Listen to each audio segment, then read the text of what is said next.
Welcome to News West 9's West Texas View with Johnny Lou Avery.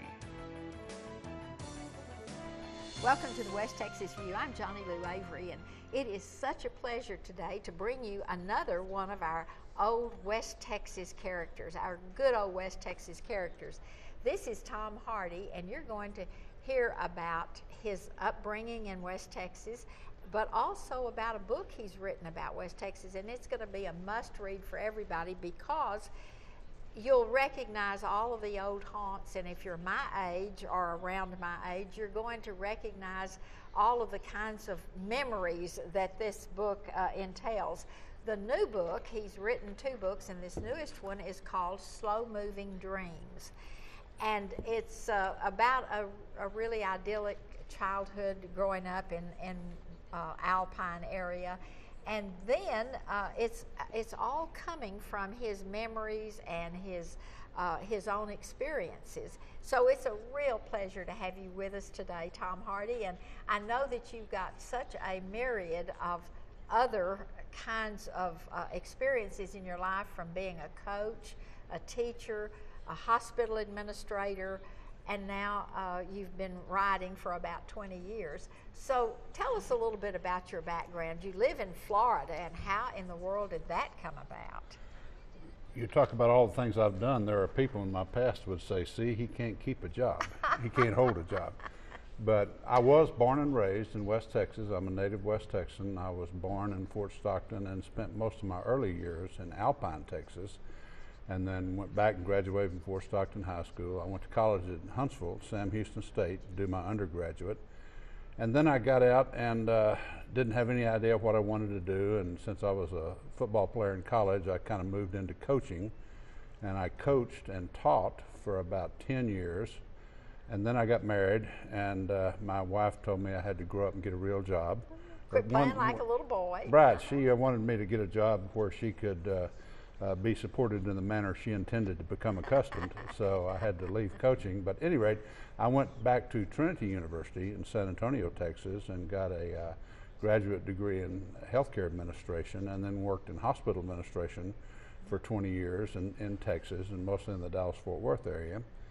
And then after that, I decided it was time to change careers again, so I went to work for Blue Cross Blue Shield in the insurance business, negotiating with hospitals. And they moved me to Jacksonville, Florida, and we still live in Jacksonville, Florida. I have just retired, and my wife is still working, and she wants to stay there until she's ready to retire, so we'll stay there a few more years and then look for a good spot in Texas to come back to. Because all Texans have to come home. Sooner or later you come home. That pull is, the further you get, the harder it pulls to pull you back. And West Texas seems to have a greater pull on people than most of the places in Texas. And growing up in Fort Stockton and Alpine in that area, you really had a different kind of childhood, and it is depicted so beautifully in this book. And it just regged up memories for me as I was reading it. But also, this book has a lot of intrigue, and we're going to get into this book and how it came about.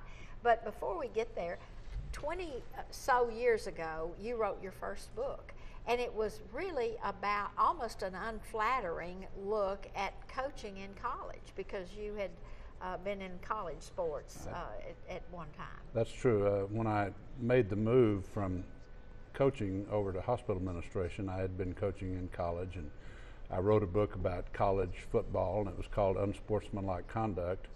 And it was not a flattering portrayal of college football.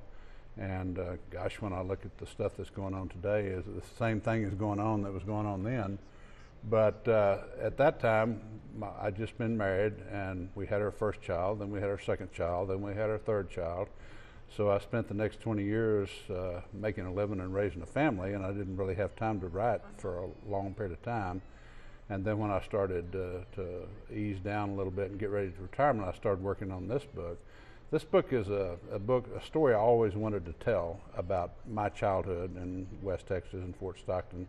But so it's been 20 some odd years since the book, and I'm 68 now, so I tell my wife if I turn out a book every 23, 24 years, I've probably only got 3 or 4 more left. So I need to get started on that. But yeah, that was a football book. But one of the interesting things about this book, it's not autobiographical, I understand, but you had to have experienced all of those to write about it so graphically. Things that just a writer wouldn't know, like the Harney-Toad chariot races that you described in the Soapbox Derby, things that way out in far West Texas you were involved with, and the relationship of the extended family, how you and your cousins were as close as brothers and sisters, and how that...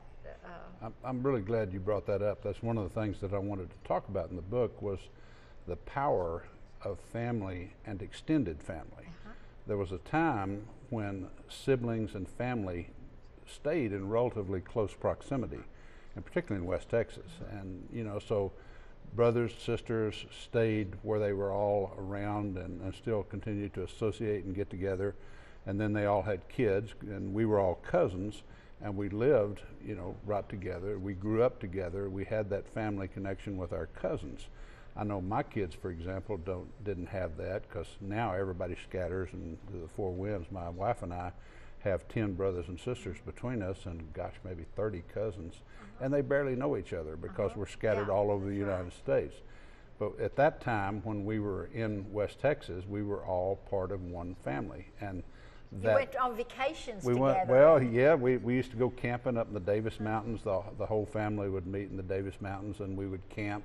The ones of us, I was lucky enough that when I was living in Alpine as a kid, there were 10 of us, cousins, that lived within walking distance to one another. And then at that time, one of the things I talk about in the book, most people couldn't afford to take vacation where they just take off work for 2 weeks. So to get a respite, they would send their kids to stay with another set of cousins for a couple of weeks to rest. And so that's what served for a vacation. So it was a very different environment in terms of the family connection than what kids have today. And it was a powerful, and it really tugs you back to your home environment. And the interesting thing about that is that you didn't feel deprived in any way, that you couldn't afford vacations or you couldn't go anywhere. It was just all a really delightful time. I say we were blissfully unaware that we were poor. That's right. We had no idea where we stood in the social structure of Alpine. And I guess that's why I love this book so much, is because I identified with everything. We're going to have to take a break right now, but we'll be back in just a minute and continue this conversation with this wonderful West Texas character. See you in just a minute. Stay tuned. West Texas View will be right back.